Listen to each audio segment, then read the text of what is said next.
This is the Rise Up See Red podcast, all about the Arizona Cardinals and the NFL, featuring insider and outsider perspectives. Enjoy the best hour of Cardinals talk on the web. Now here are your hosts, Jess Root and Seth Cox.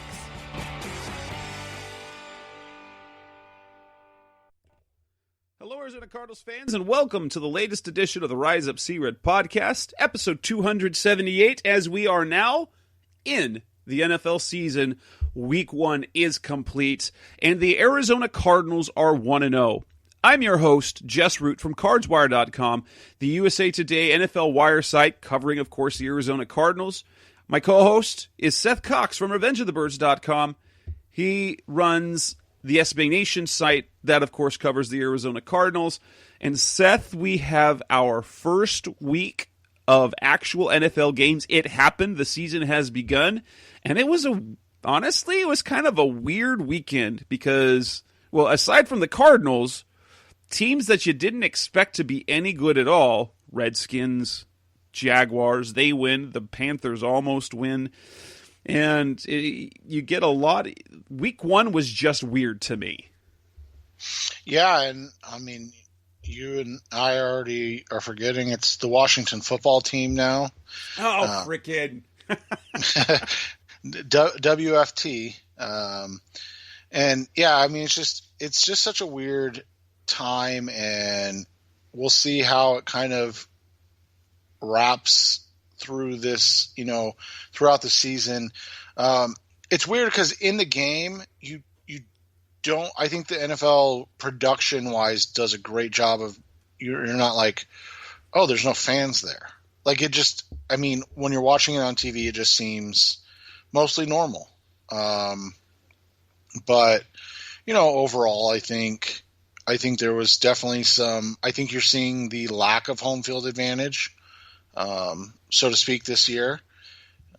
I think you're going to see bad teams, or what we expected to be bad teams, be able to compete early in the season because everybody's kind of on a level-ish playing field. Obviously, talent's going to win out in the end, but teams that are close, or maybe that are bringing in new quarterbacks or new coaches or those type of things, they're probably going to have growing pains. And then teams, that have important changes like what the 49ers had that, both on the offensive line and the defensive line, I think it kind of showed. Obviously, them not having any wide receivers helped the Cardinals, but you only play who's in front of you. And let's be honest, even in Bruce Arians' era, that was a loss a lot of the times when you went in going, oh, they're without their top two wide receivers. Well, no big deal.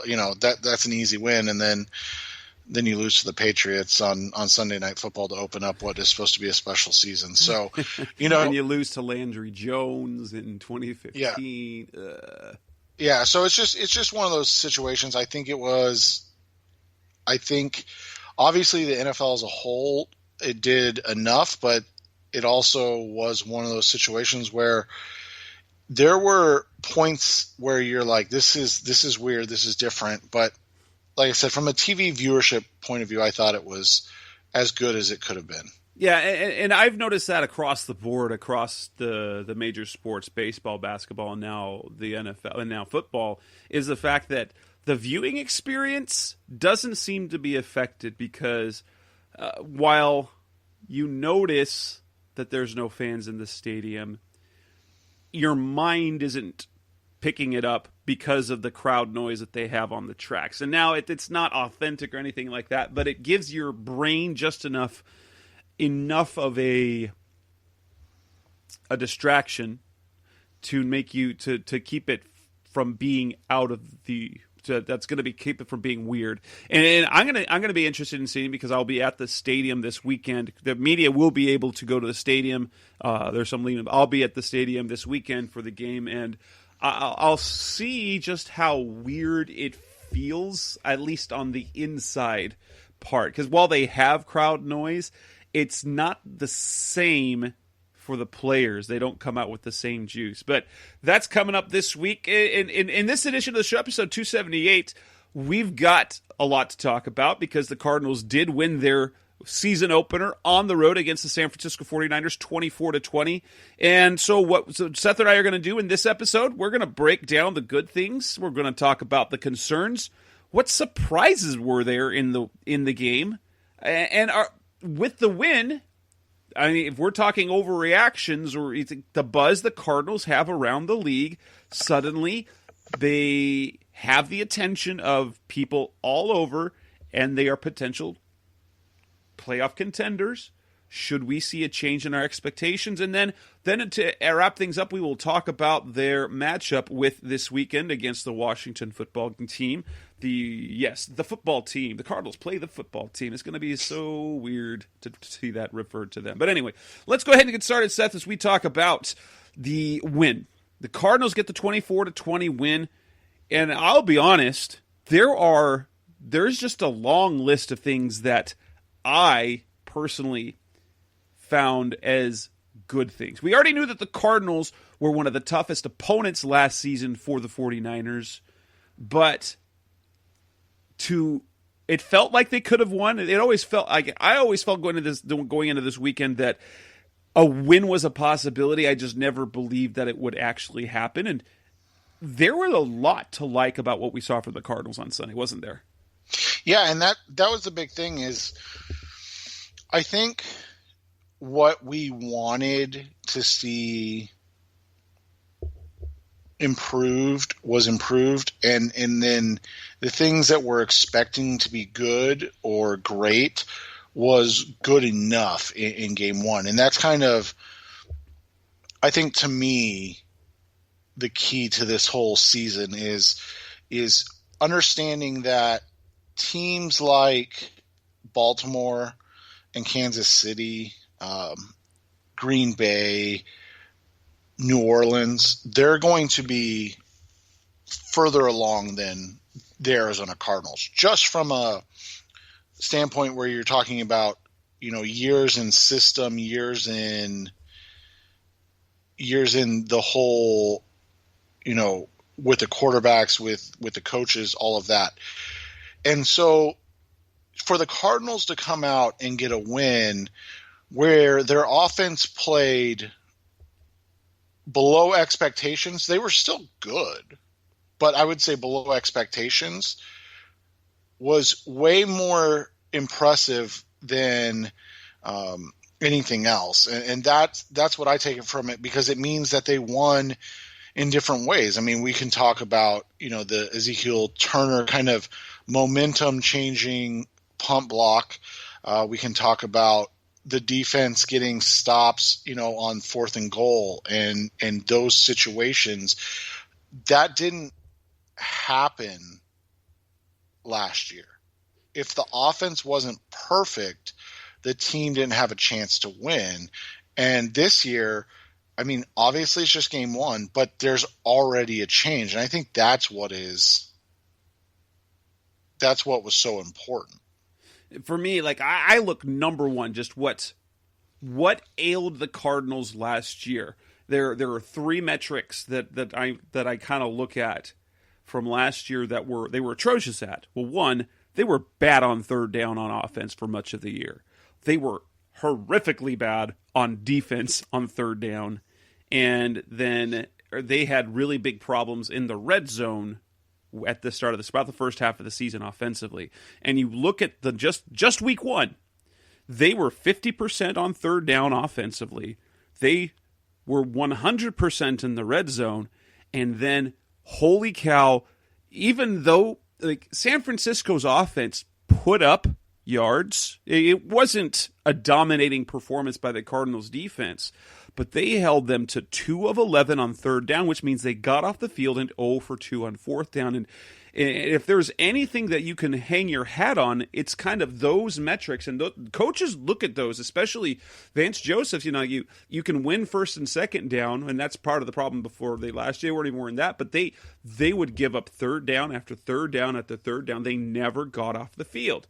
And so to see them do that to the 49ers, and I will say, obviously, the 49ers were hampered quite a bit, especially in the second half, when they didn't have they seem, when they're relying on a trio of receivers named Kendrick Bourne and Trent Taylor and Dante Pettis, they've not done anything. They're nice 3s and 4s to have, but when they don't have any legitimate receivers, and then George Kittle is banged up for the second half of the game, and so nonetheless, it's the type of defensive performance that you'd expect the Cardinals to have, or any decent team to have, against a team that is missing weapons, and they were able to do it.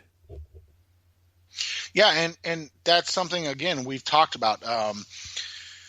They've struggled to beat teams when they are wounded. I'm not going to say that they should beat the 49ers. 49ers are still a phenomenal team, but they've struggled to beat teams when they have the opportunity to, and we saw that last year in a couple instances.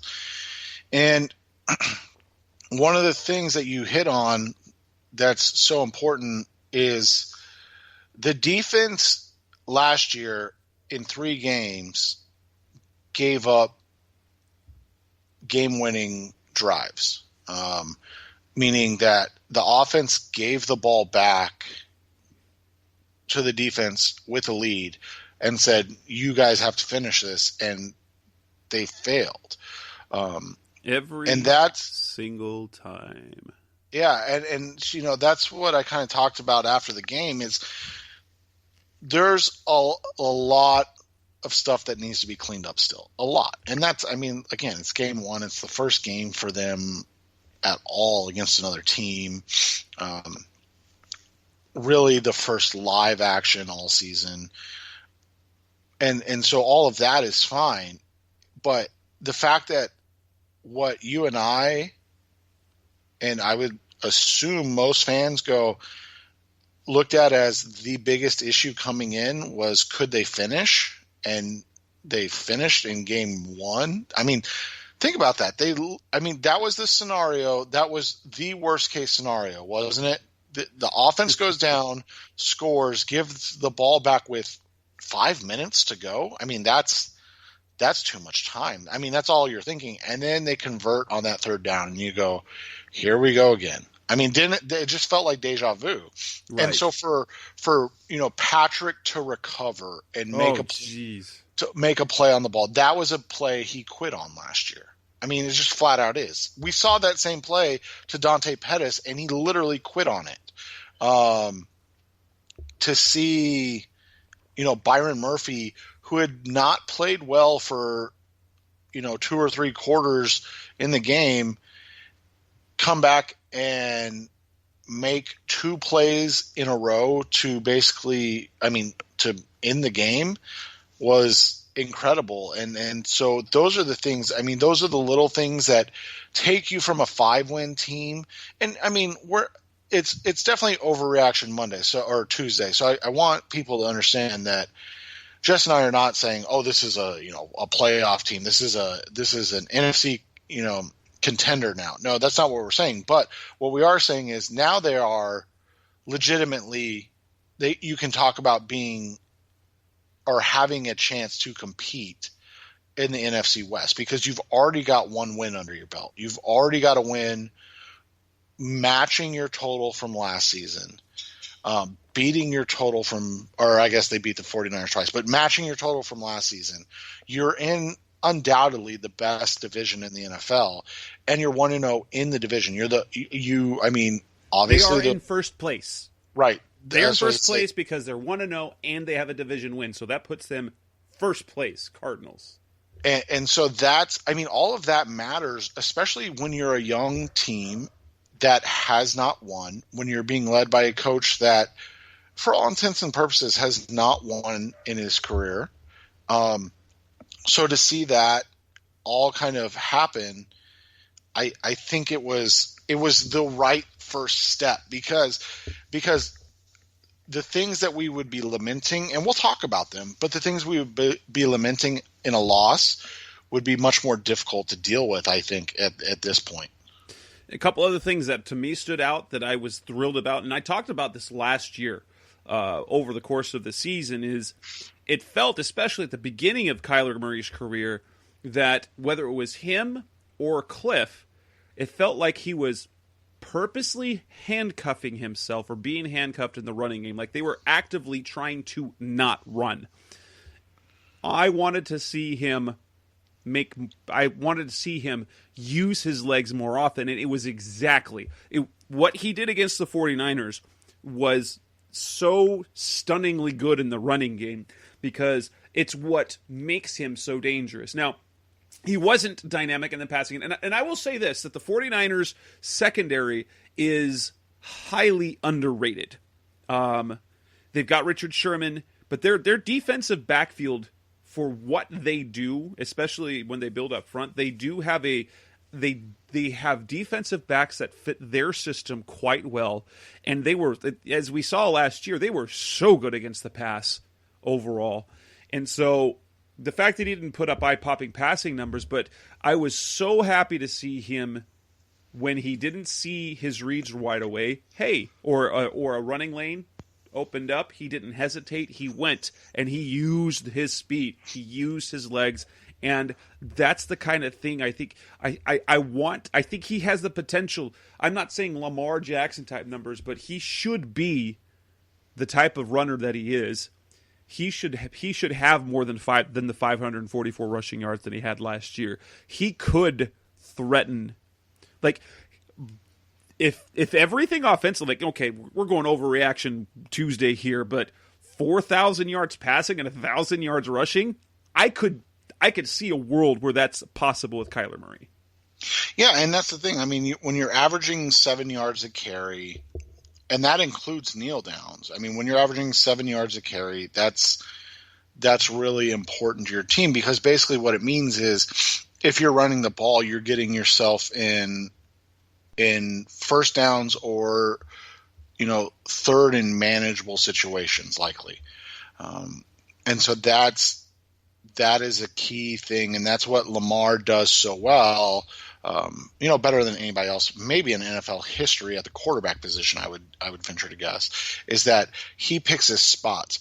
What Kyler Murray's developing, and again, it's super early, so I don't want to overstate this, but the thing that Kyler does better than maybe anyone is he understands how to protect himself. He understands how to get down and make sure that he's not going to take a hit. And it's fun to watch. I know it's frustrating sometimes for fans and definitely for the opponent, but he just does such a good job of pressing and then taking that slide. And he drew 2 15-yard penalties because he varies how he slides, when he slides. It's really impressive to see him, the nuance of that part of his game and how it's growing already.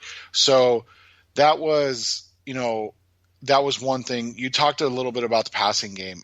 It was definitely sloppy. I mean, I think you and I have talked about this quite a bit, and we've talked about the need at wide receiver.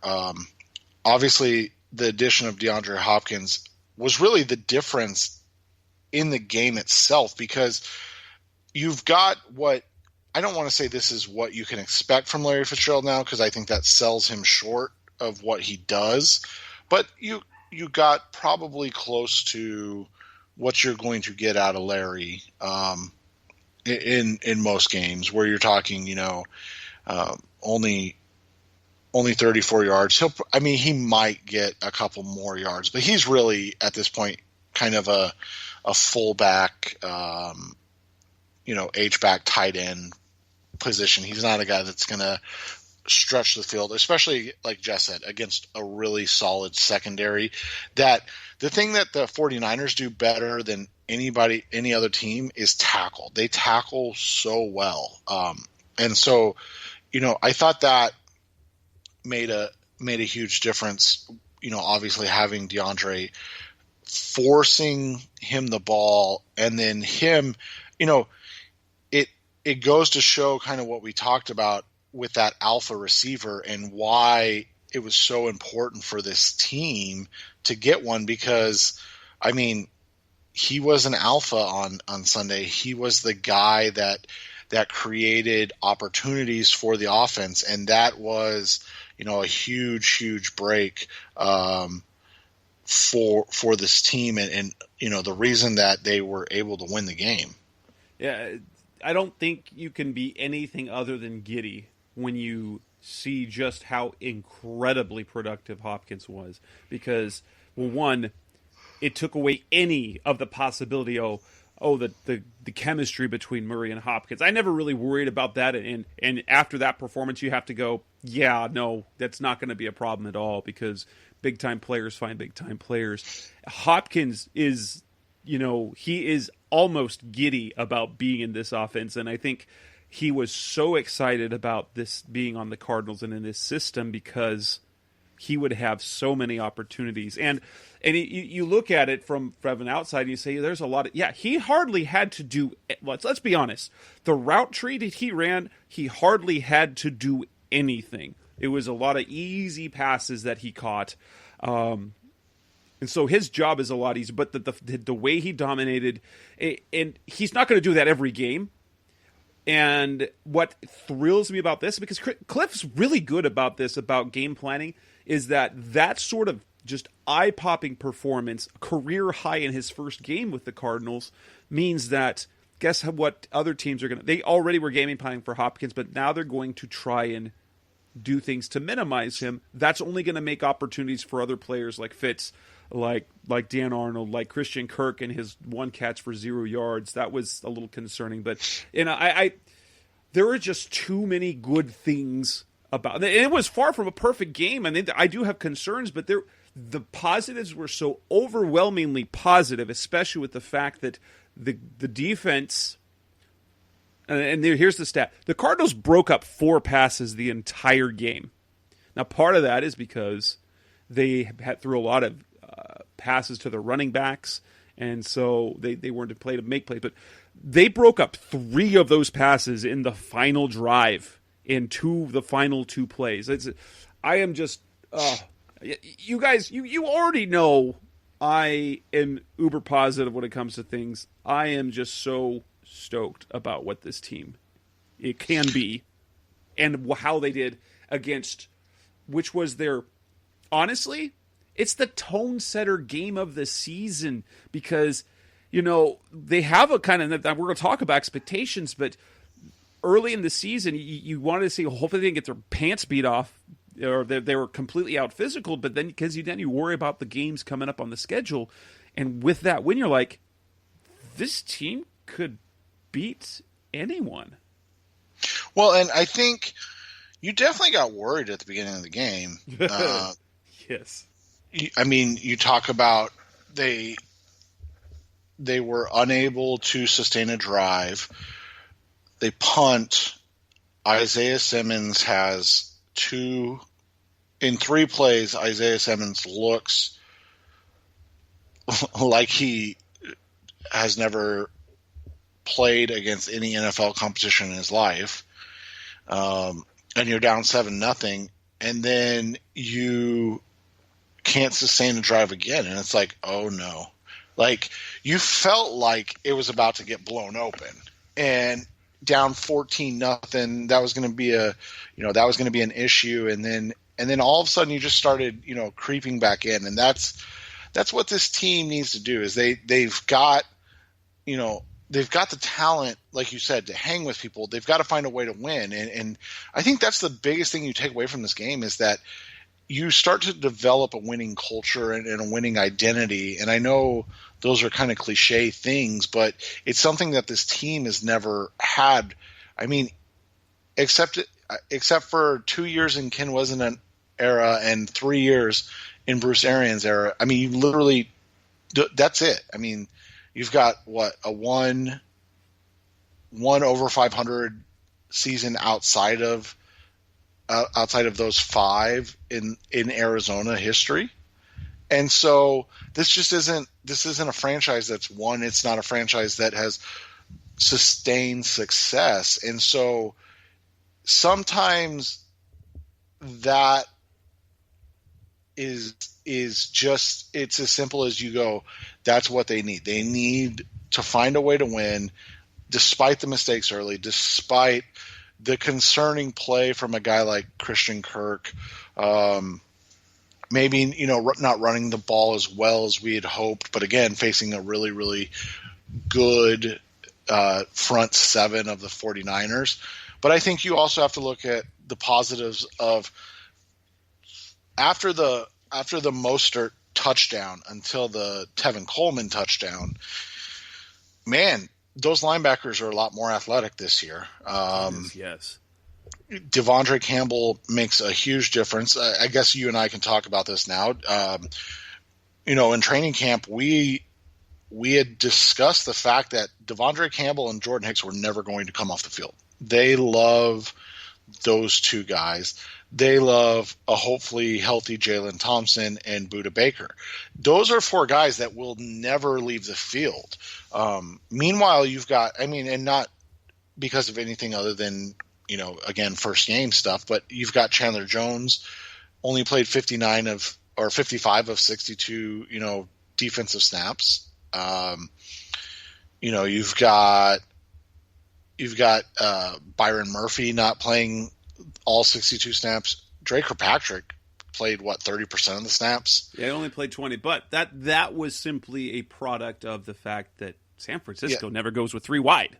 Right. And so all of that, this team wants to keep five guys on the field. Six if you throw in Jones, because he's going to be on most of the time in pass rush situations. But they've always given him a blow during games. But for the most part, they would like to keep five guys on the field at all time, and that's Budda and Jalen, Hicks and Campbell, and then ideally they would love to keep Simmons on the field. But right now, it's just not. And let's be honest, that was the worst case scenario matchup for Isaiah Simmons in his first game. Right. You've got the looming aspect of playing against the best tight end in the NFL. You've got the best offensive mind when it comes to utilizing running backs and fullbacks out of the backfield. There's zero question that Kyle Shanahan is better at getting his running backs and fullbacks involved in the passing game than anybody else in the NFL. And he shows it every game. Mostert, Tevin Coleman, Kyle Juszczyk all had more receiving yards than any Arizona Cardinal not named DeAndre Hopkins, I believe. Correct. And so you're just talking about a terrible, terrible matchup for a rookie that's, let's be honest, you and I were slightly worried that they were just going to have him kind of rotate in with Devondre Campbell and Jordan Hicks. And maybe that's what they end up doing because he can't handle the load. But from what we saw, the idea was that he was just not going to come off the field. He was going to play off ball. He was going to play edge. He was going to play, he was going to flex out to cover tight ends or fullbacks or running backs in the slot if need be. That's what they think they have in Isaiah Simmons, and they were going to utilize him that way. It didn't come to fruition in the first game, and that's okay. And that's the thing is, when you win, all of that stuff is okay because you won. And you won against the team that's the favorite to represent the NFC in the Super Bowl. Coming up next on the Rise Up Sea Red podcast, the best hour of Cardinals talk. We're going to move on to the concerns. We already talked a little bit about it, but let's talk about more specifics. Concerns we have from the win. That's coming up next on Rise Up Sea Red. We're back on the Rise Up Sea Red podcast, the best hour of Cardinals talk on the web. We're going to talk about the concerns we had in the win, and there were definitely things to be concerned about. I think number one, you have to look at Zane Gonzalez, a guy who was so good last year. And now, it turns out the kickers are terrible all over the place. I think the lack of a preseason might have affected kickers more than anything else, or not having fans in the stadium for whatnot. He misses 2 field goals. And I mean, he does hit that 56-yarder at the end of the half, which is fantastic. But with that first game, and this is overreaction Tuesday or overreaction Monday, if everyone talks about that. It's the overreaction of game 1. It feels like oh, please don't let him turn into Chandler Catanzaro, because Catanzaro's first year he was money, and in 2016 he became a head case. His consistency was off, and you just couldn't count on him. And Zane was so good last year. I don't want that happen to him this year. And then they go out and bring in an old kicker to work out, and you're wondering, wait, are they worried? Yeah, and the whole thing was with Zane. He was bad in Cleveland, and we always gave him the benefit of the doubt of the injury. Oh, he hit an injury. That's why he struggles. Surface issues and changed snappers and holders on him. So those are things that matter, but ultimately, right. Yeah. And so you write off the struggles as that, and then he comes back and has a Pro Bowl caliber season, and you look at it and you go, okay, this is the guy for the future. Because I mean, you're talking about a young kicker, and you look at the teams that are consistently good, and you've got who? Steven Gostkowski, obviously Adam Vinatieri. You've got guys that stick around forever, and so you don't want to put that type of pressure on him. But that always creeps into your mind. Okay, they've got the kicker position handled for the next 5 years, 6 years. It's perfect. And then he comes out and he struggles in game 1, and you go, okay, maybe they don't have the kicker position figured out for the next 5 and I think you give him the benefit of the doubt. I really do. I think that you look at it and you say, okay, this is what he did in the game. He had his struggles, but overall he was, he's earned the right to show it again. And so I think from that perspective, you have to be patient and give him the benefit of the doubt and kind of see where it goes from there. For me, another thing that was a little bit of a concern was, well, obviously, I think the other thing that's a concern for me is you look at the injury situation.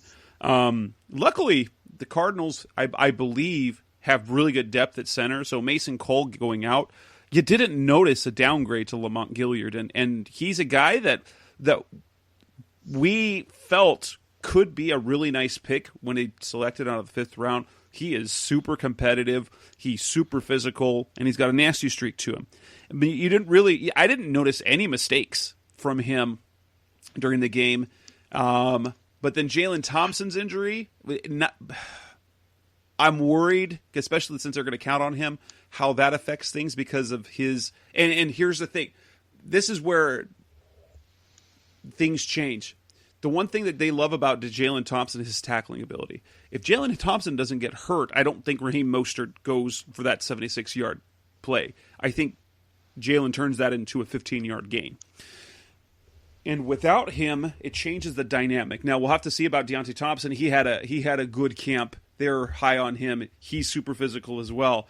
But what Jalen was for the Cardinals was very steady and consistent.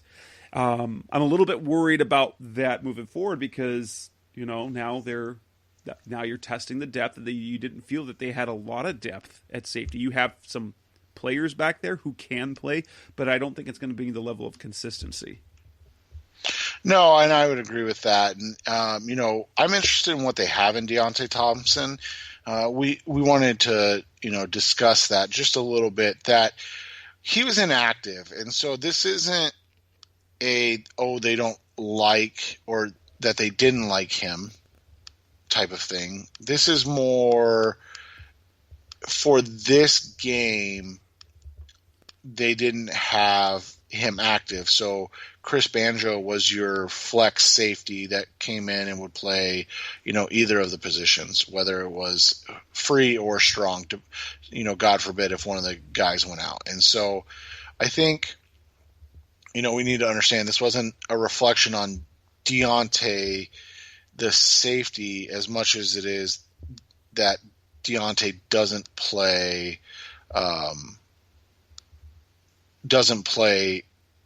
special teams, and Chris Banjo's one of the key special teamers. When you look at the concerns, I think from the offensive line standpoint, I was relatively surprised how much better their pass blocking was than their run blocking. I think run blocking does have quite a bit of, or it requires quite a bit of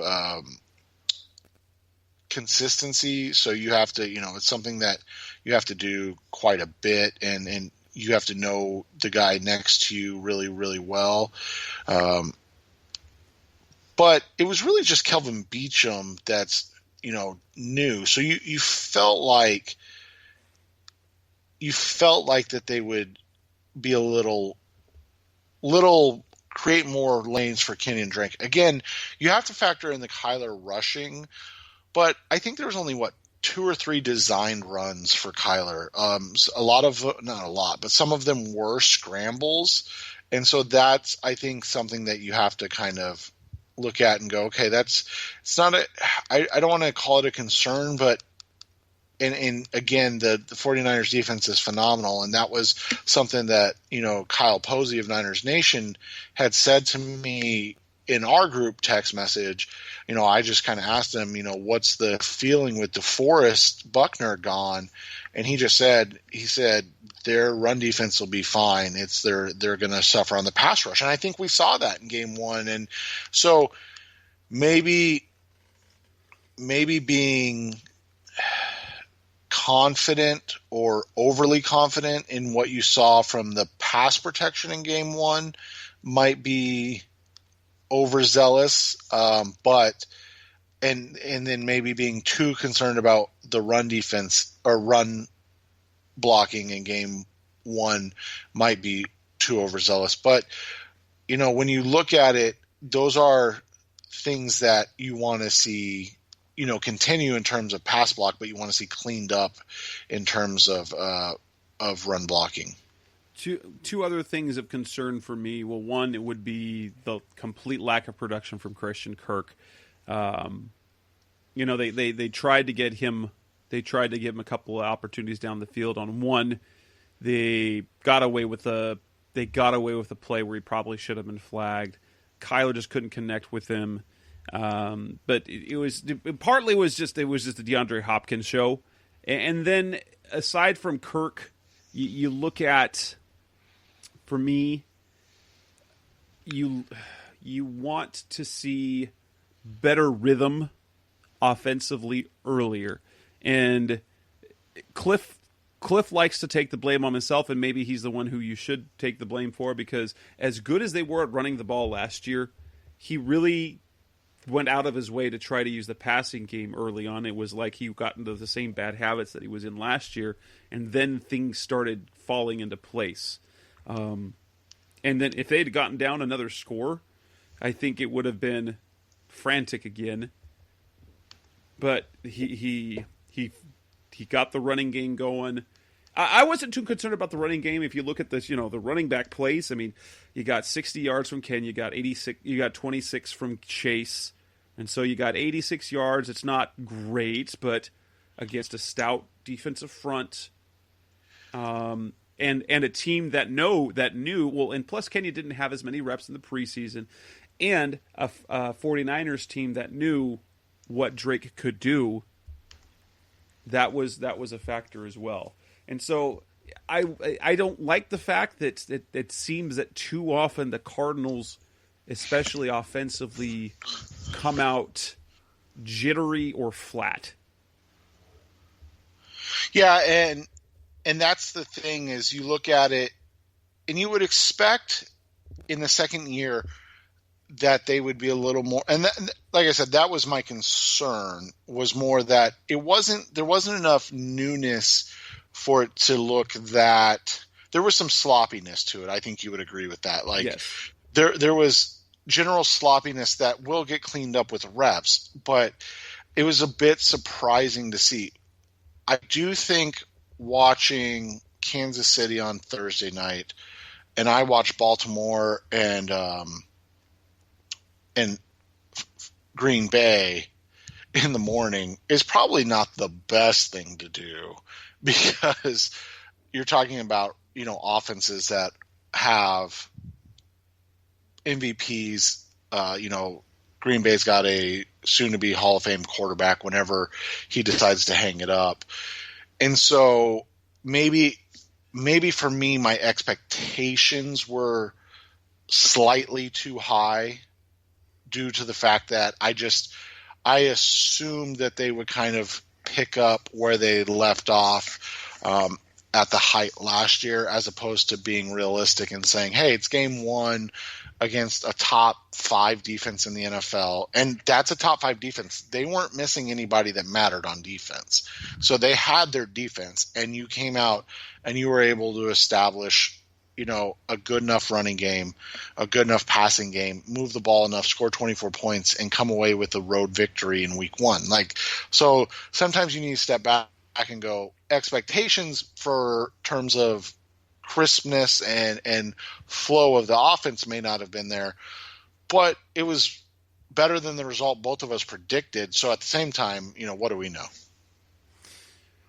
Coming at us with the Rise Up Sea Red podcast, the best hour of Cardinals talk on the web. Let's talk about a few of the surprises that we had. That's coming next on Rise Up Sea Red. We're back on the Rise of Sea Red podcast, the best hour of Cardinals talk on the web. Time to talk about some of the things that were a little bit surprising, because there were some surprises. Now, I'm going to start off and say, I'm sure it was surprising for fans to see the Cardinals employ in their base defense 5 linebackers, so you have Devondre Campbell, Jordan Hicks, and Isaiah Simmons on the field. That was not something that I was surprised about. It was something I couldn't report on. It's something I'd seen happen. But so while that formation wasn't surprising, you know what actually surprised me is the effectiveness of Hassan Reddick. And the talk how he has kind of really gotten comfortable in his new role at outside linebacker. The truth is, he's kind of Isaiah Simmons before Isaiah Simmons, and he just came too early to take advantage of it, because what Hassan was playing a lot of was a hybrid position, kind of like what we have for Simmons, which is it's kind of an inside backer, but it's not really an edge player. But it's kind of doing both things. They used Hassan last year as in their speed package, in their NASCAR package, as a third pass rusher.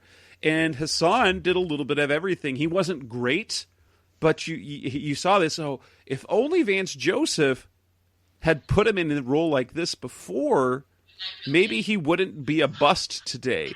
And conversations that we've had is that was impossible for the Cardinals to do before this year, because they had Jordan Hicks and then nobody else. When you've got Hicks and Campbell, that gives you that flexibility. But so while Hassan Reddick was surprisingly effective in his 30 snaps that he played.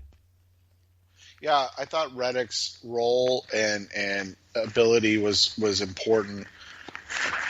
I think ideally those snaps remain with Isaiah Simmons, wouldn't you? But correct. And so you're talking probably 48 snaps for Isaiah, because he had 18 and then Hassan played 30. But I thought the usage of the defensive tackles was interesting. Not. I mean, you and I had talked and spoken about the 2-5 front. But more about, I didn't expect to see so much Corey and so little Jordan.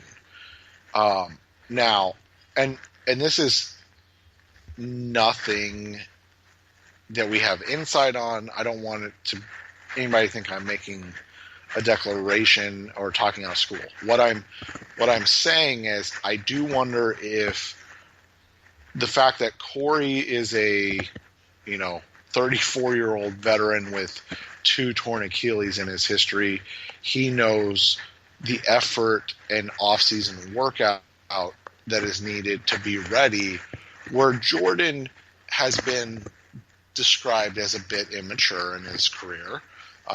He just got his first big payday and is coming to a new team in a new city and was under quarantine. If he maybe wasn't physically in the best shape yet. And that's possible. I think that's actually more of a product of the offense that the 49ers run. They play a lot more rundown things, and I think Corey Peters is still their best run defender, and so he played a lot. And even comparatively, the 44 snaps he played is right about where you want Corey Peters playing. But because they weren't in as many pass rushing situations, I think that's how they're going to employ Phillips more. I think that's what they paid him to do, as opposed to that was kind of the role that he had when he was in Miami and for much of the time in Buffalo. And I think it was kind of the same case as Drake Kirkpatrick. He was like, he only played 20 snaps. Well, that's because the 49ers stayed, and the 49ers do often stay in base, which is 2 running backs, 1 tight end, most of the game. Yeah, and I mean, I thought the emergence of Angelo Blackson was a nice surprise. We didn't talk about him in the positive section. Probably should have mentioned him. That's an old school time signing, wouldn't you say? Like, right. He's a guy that comes in, has 37 snaps, 23 snaps, only plays 37% of the snaps. Has a tackle for loss and a sack in a game. Like that's a nice way to get going on, out of the gate there. Right, and a guy who he has more sacks now than he did all last season. He started 15 games for the Texans last year, but when you picked him up, you thought, yeah, he's back of the roster depth, and then he comes in and plays a lot, has a sack, and I did not expect that at all. I didn't expect him to play as much as he did, and it just shows just that in terms of the scouting, it really reminds me, I'll be honest, the impact Jonathan Bullard had last year when he was largely somewhat disappointing in his stint with the Chicago Bears after being drafted in the 3rd round. And he came in and performed better than was basically or more productive in 9 games than he'd have been in any season previous. And I think we're seeing kind of the same thing with Blackson. I think he will be a really nice addition. Well, and that's I've talked about this quite a bit on this podcast and on my podcast with Justin, and it's something I very much believe in, and that's there are players that just have so many bullets in their gun, so to speak, and the Cardinals seem to have a lot of those guys on the defensive line, and that's not a negative thing. That's a positive thing. They have a bunch of guys that are probably limited in terms of how much you want to rep them out. You talked about Corey Peters. He played 44 snaps. That's probably the high end of where he'll be, and they only played 62 snaps in the game. So that was only 70% of the snaps. They probably want him at 44, and that to be around 60 to 65%. But Jordan Phillips, like you said, he's more the pass rusher. Zach Allen had a sack, 31 snaps, pass rusher. Blackson, Rashard Lawrence, Lecky Fotu, those are the guys that are going to come in and give Peters his blows when he needs a little break. And I think that rotation, having Phillips and Allen, and then Peters and those other guys, is the way that they want to deploy. And like you said, in this game, it was probably going to be more Angelo Blackson than Jordan Phillips in certain situations, because Blackson, that's his strength. He's kind of a older Rashard Lawrence, if you will, in terms of what he does best.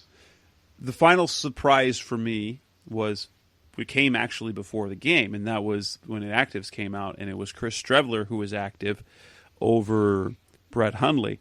And I've been really, I don't know what to think about his role in the team. However, things got a little more clear when they brought him in for a QB sneak, picked up the first down. And I sort of said it on Twitter. I'm like, why in the world do you need a guy like Streveler when you have Kyler Murray on your team? You don't need to bring Streveler in the game because that means you're not utilizing Kyler. Kyler is one of the best players on the team, period. But I think he's an interesting addition. Hundley still shows up as number 2 on the depth chart, but I think what we're seeing is since Streveler has a little bit of special teams upside. He played one snap. I don't know what I have to go back and look and see what that was.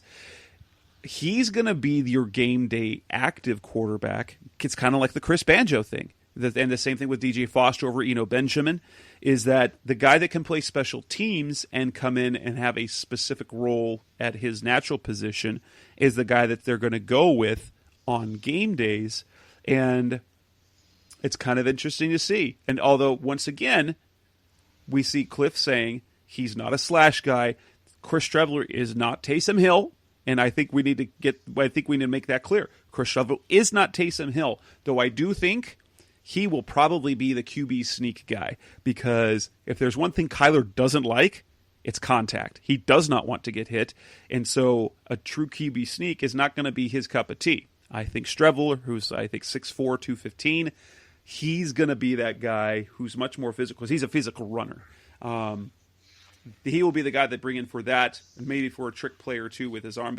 But I think if he continues to do what he's done in camp, he's their backup quarterback moving forward. Yeah, and you and I were talking off the air, and I think your point is salient and accurate. And again, this is just Jess and I talking, so we're not reporting anything. I don't want anybody to take this as more than just he and I expressing our opinions, and that is that in the unfortunate event that maybe Kyler Murray misses a game, so going into a week he is ruled out, I think Brett Hundley would be the starter, and you were the one that said that, and I completely agree. I think from that standpoint, it's similar to the Deontay Thompson, Chris Banjo thing.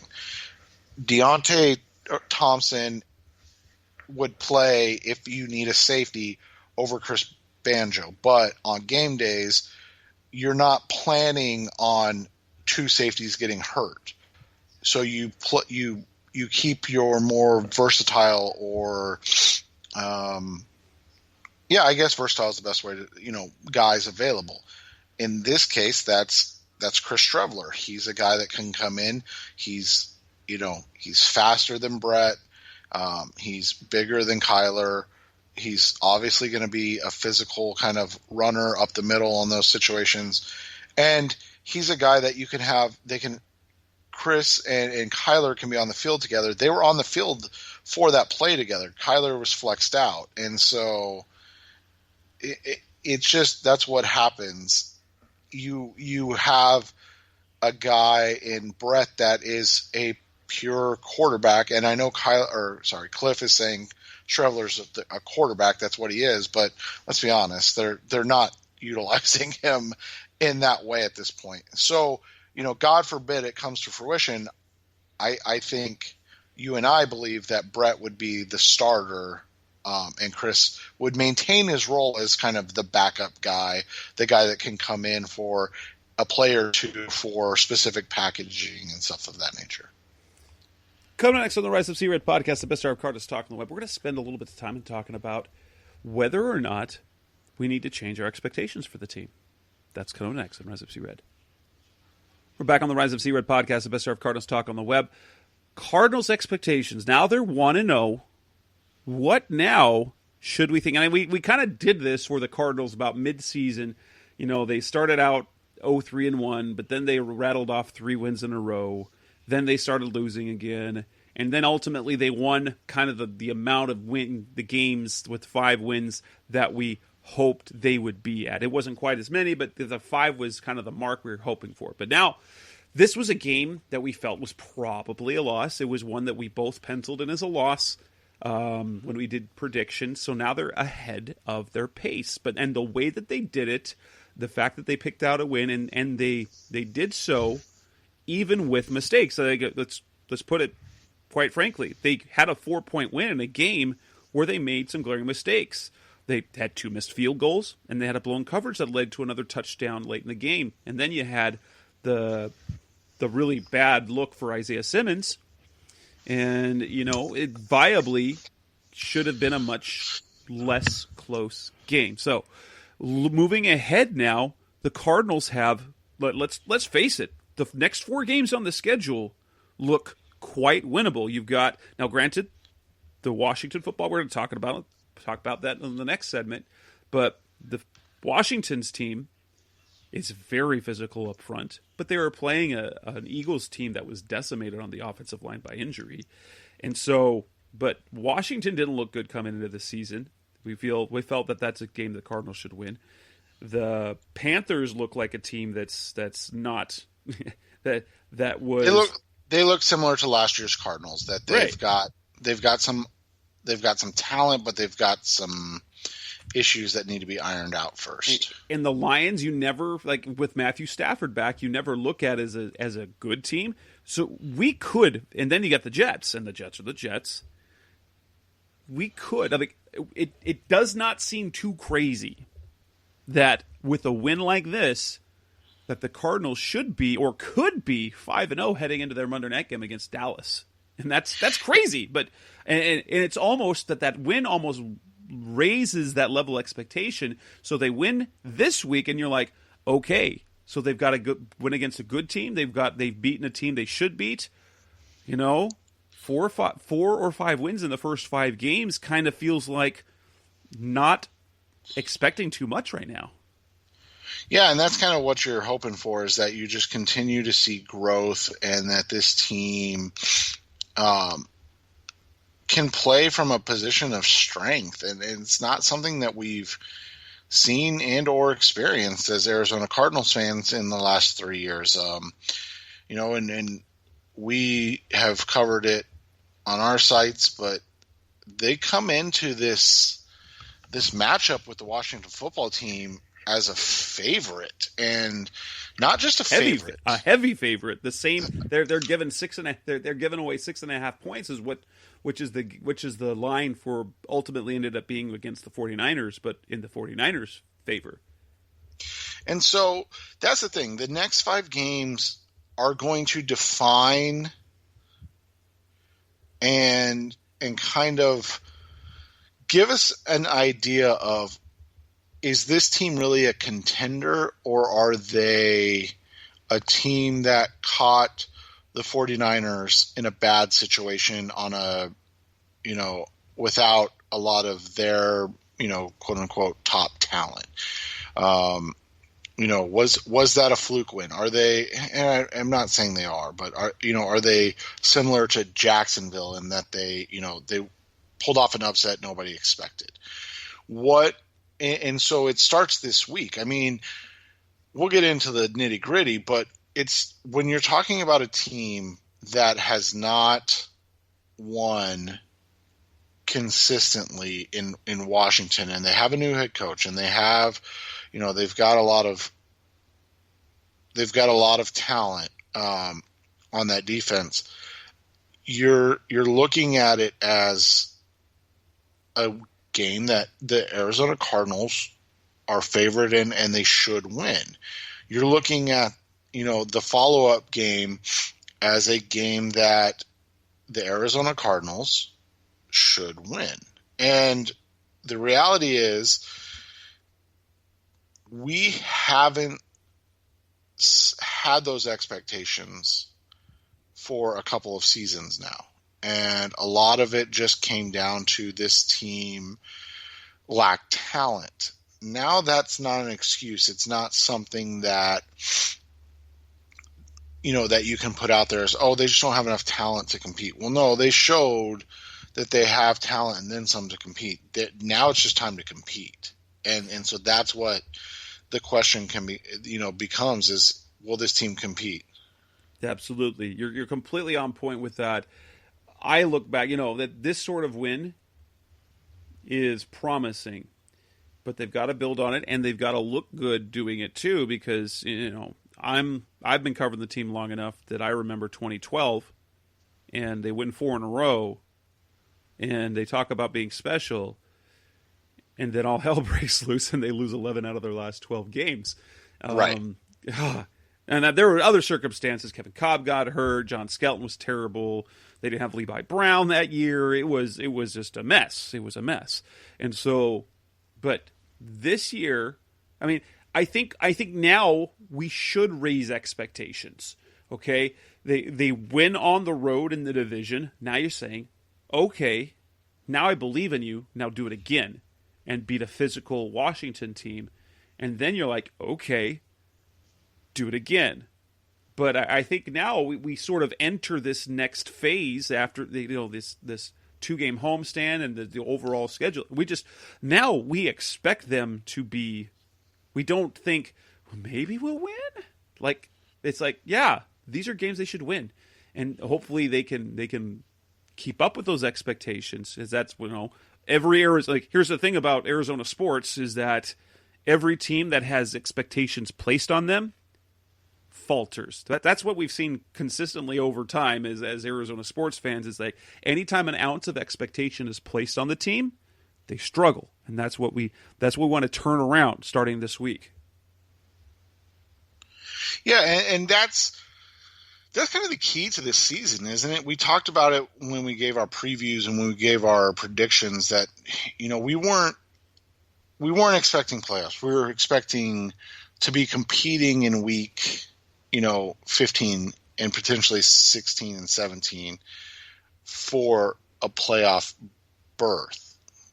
But we weren't expecting the playoffs. I think everybody would agree with that.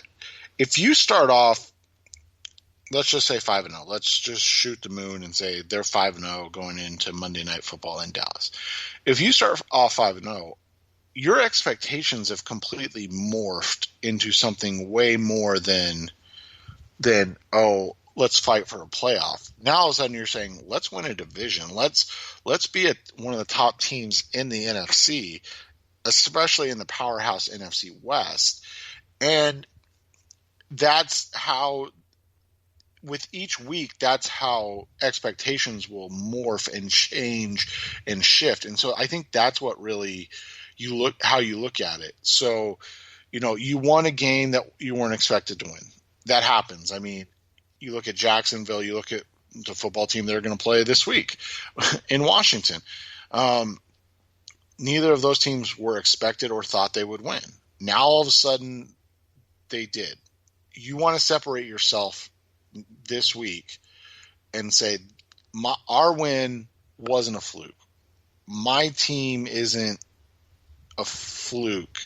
My team is really, really good, and we're going to start to prove it by beating teams we are expected to beat. I think that's now the next step, and I think realistically the expectation, because let's be honest, if San Francisco came out and just worked this team like they seemed like they were in the first quarter, this is a completely different conversation.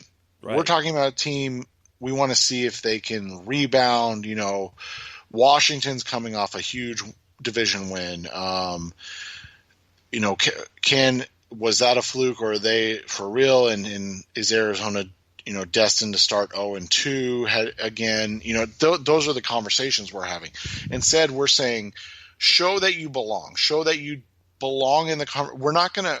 We're not putting them up there, even with San Francisco at this time, but, we're not putting them up there with San Francisco, New Orleans, Green Bay, the teams that were considered the elite of the NFC last year. We're not saying that that's where the Cardinals are yet, but I think it's fair to say that we want to expect them to start playing that way, and that's now the expectation is that, okay, is this a team that can compete for a playoff berth and division title in this season, or are they, was that a fluke win?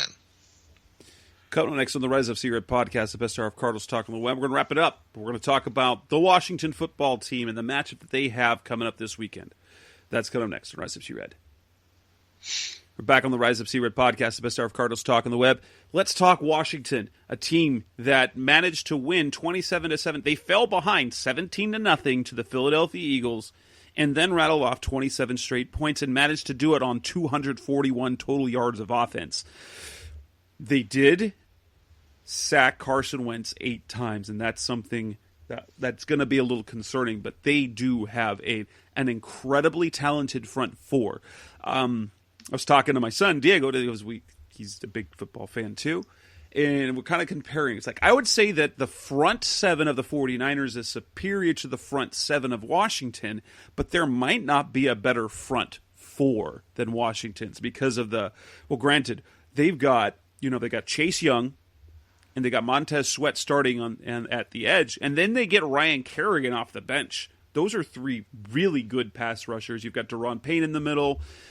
But the linebackers, the linebackers to me aren't nearly, because the 49ers have very, very good linebackers. And so the question for me is, how much was that 8-sack performance a result of just Washington's talent, and how much was the result of Philadelphia being in shambles on the offensive line? No Lane Johnson, no Brandon, whatever his name is, the right guard, the loss for a season. No Andre Dillard. They've got Jason Peters moved back out to left tackle. That looked like just a perfect disaster. Yeah, I think the Washington front four, I think you kind of spelled it out perfectly. They're really talented. So obviously Chase Young and Montez Sweat at defensive end, I mean, that's a nightmare combination.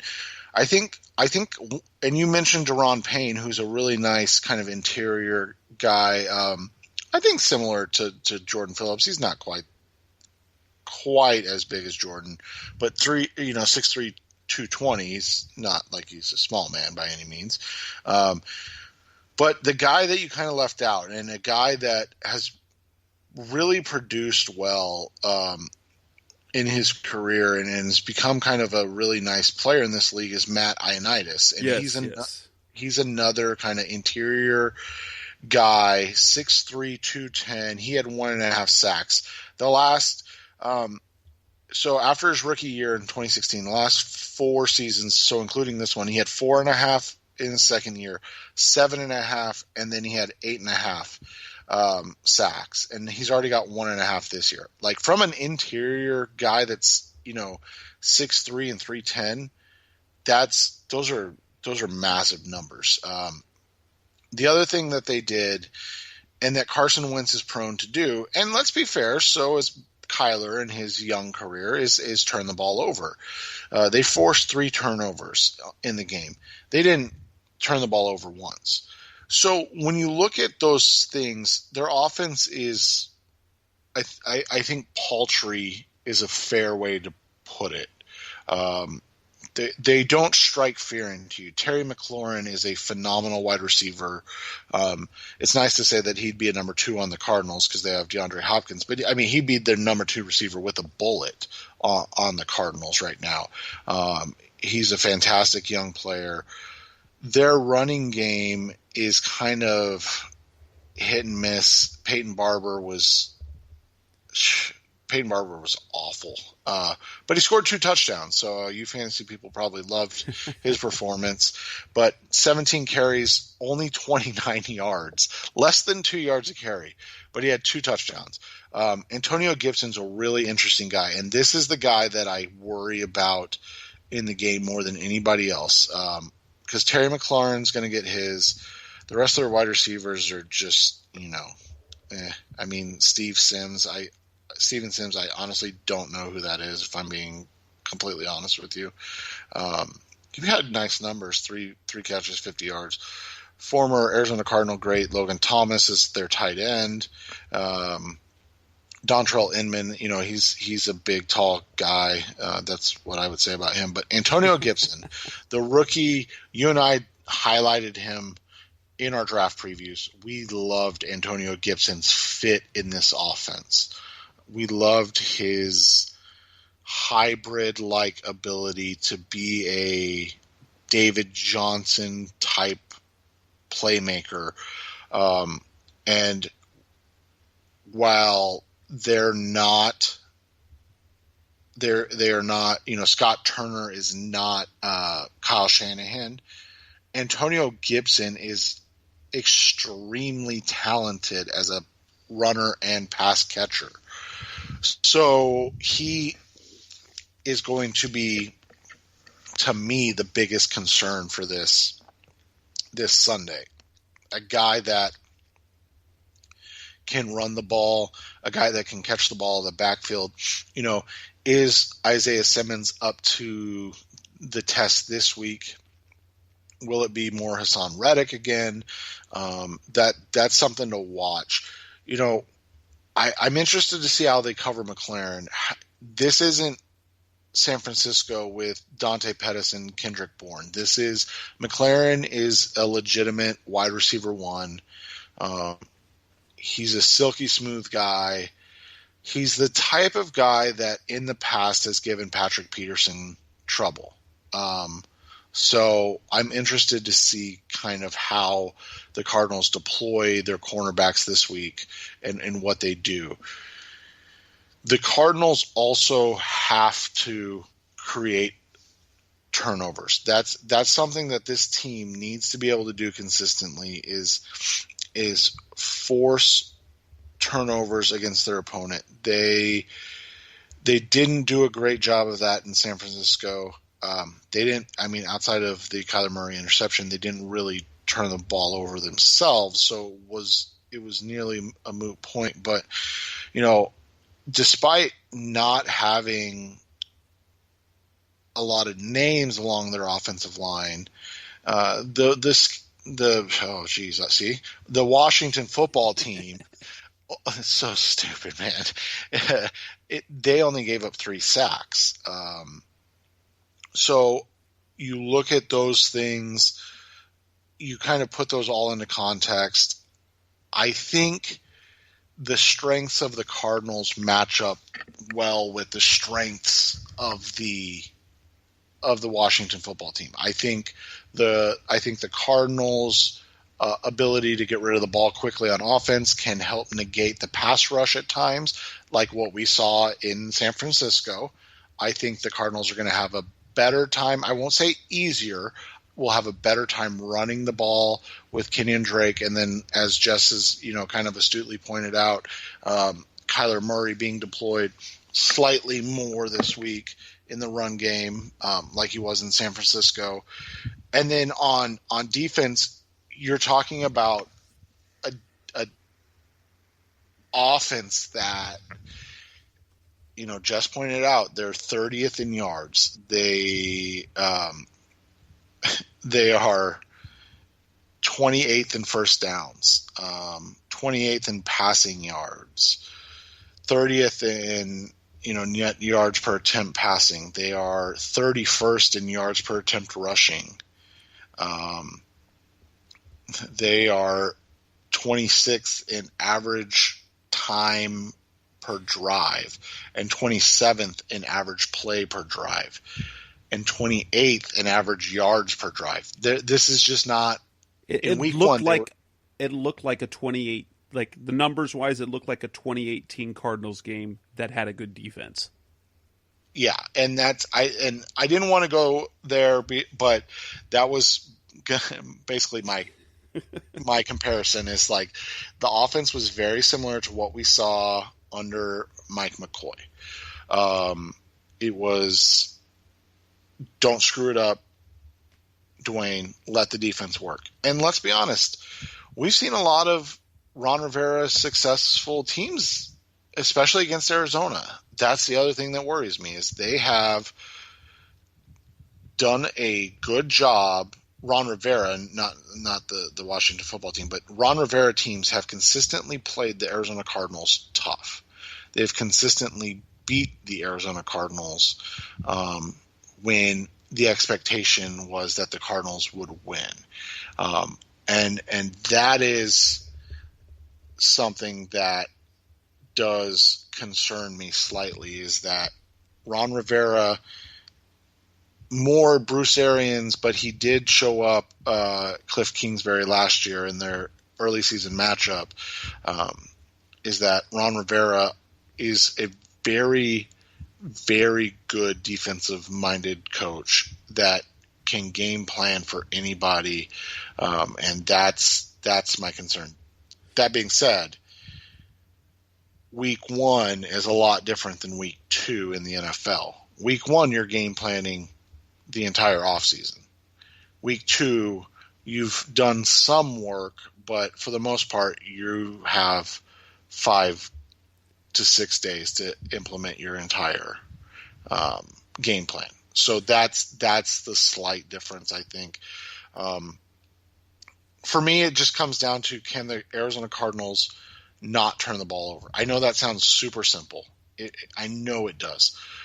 But the reality is, if they don't turn the ball over, I just don't think the Washington offense is talented enough to hang with the Cardinals offense. Yeah, absolutely. If they protect the football, and if they can be strong enough up front, the secondary isn't anything to write home about. They've got a good one in Kendall Fuller, but he missed game 1. I don't know what his status is going to be for game 2. I don't know how in the world they're going to try and cover DeAndre Hopkins with Jimmy Moreland and Ronald Darby. Especially, and because they're built front to the back, and they've got a good one in Kendall Fuller, but it's going to be, that could be another really ugly game. I mean, not ugly, I mean fantastic for DeAndre and the other receivers, especially if they pay a lot of attention to him. So if they can not do what the Eagles did, it'll give them the opportunity to make plays down the field. Yeah, and that's the thing is, Cliff, one thing that he's done in his, young head coaching career in the NFL is show that he can consistently game plan to the strength or the weakness of defenses. It hasn't always worked out on game day, but you've seen open plays missed against Carolina and the early Seattle game last year, where Kyler seemed to be more at fault than Cliff in terms of the flow of the game. That being said, this team can't fall behind early against Washington, because all that's going to do is just, Washington's going to try to run as few plays as possible and allow the Cardinals to run as few plays as possible. I mean, this is throwback smash mouth football in the way that they want to do things. They're not a team that's going to try to go out and score 50 points. They're a team that's going to try to win. I know they scored 27, but they're a team that's going to try to win, 14-10. That's the ideal thing for Ron Rivera. Like Jess said, this is the 2018 Arizona Cardinals. The question becomes, was the Philadelphia win the Cardinals Green Bay win that year, or was it just a sign of thing to come for looks like on paper and in game 1 a really talented defense? So yeah, I have the Cardinals. I predicted a 27-13 win. The score makes it like, I think it'll be a tougher win than that looks, but I think the Cardinals will end up scoring what they're going to score. They're going to be in the mid to late 20s. And if they protect the ball, it's just going to be hard for Washington to. It's going to be hard for Washington to produce enough, especially because Dwayne Haskins just isn't there yet. He's just not there yet. Yeah, and that's how I feel. I mean, I don't want to take anything away from what Washington did last week. Again, their defense is going to be a force in the next 2 years. It's going to, I mean, if they can develop an offensive identity, their defense can be game changing. I just think that in this situation, coming off that win, I don't expect a letdown. In fact, I expect this team to come out and really kind of show their mettle, and that this wasn't a 1 week fluke, and they're going to come out and they're going to put a good one on the board. I'm going to go this week 31, Washington football team 14. Ooh, good stuff. And with that, we will end this edition of the Rise Up Sea Red podcast, the best hour of Cardinals talk on the web. Hopefully, time when we come back next week, it will be with a 2-0 Cardinals team looking ahead to taking on the Detroit Lions and avenging that tie from a year ago. But let's go ahead and wrap this up. That's Seth Cox. I'm Jess Root. This is the Rise of Sea Red podcast. We will be back next week to talk more Cardinals football. Thanks for listening. We'll be talk to you then. Thanks for listening to the latest edition of the Rise Up Sea Red podcast. Listen to previous episodes and subscribe to the show on Apple Podcasts, Stitcher Radio, Audioboom, or many other podcast platforms so shows are delivered directly to your mobile device. Please give the show a 5-star rating and always support the sponsors who support the show. We'll be back soon for the best hour of Cardinals talk on the web. Rise up Red Sea, be Red Sea Red, and of course, Rise Up Sea Red.